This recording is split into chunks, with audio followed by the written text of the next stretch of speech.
দিনটা ভালো মন্দ মিক্স আপ ছিল।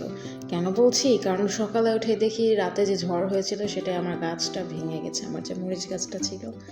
যাই হোক, তারপর আমি আমার কিছু জুয়েলারির কালারিং করা বাকি ছিল, সেগুলো করলাম। আমার ওই বাসা টাইপের মধ্যে যে পাখিটা খুব কিউট লেগেছে। তারপর সেখান থেকে আমি ইউনিভার্সিটি চলে গেছিলাম, কিছু কাজ ছিল। ইউনিভার্সিটিতে কাজ শেষ করে ডাইরেক্ট ব্যাংকে গেছি। ব্যাংকে যেয়ে শুনি যে লাঞ্চ হওয়ার জন্য আপাতত বন্ধ আছে। সেজন্য মা আর আমি ডিসাইড করলাম যে আচ্ছা আমরাও লাঞ্চটা করে আসি। কিন্তু প্রথমে যে রেস্টুরেন্টে গেছিলাম ওখানে না তেমন কোনো খাবার অ্যাভেলেবল ছিল না, জন্য আমরা নেক্সট রেস্টুরেন্টে যাই, যেটা কিনেছিল এটা ইন্টেরিয়রটা এত সুন্দর ছিল, খুব কাম অ্যান্ড পিসফুল লেগেছে।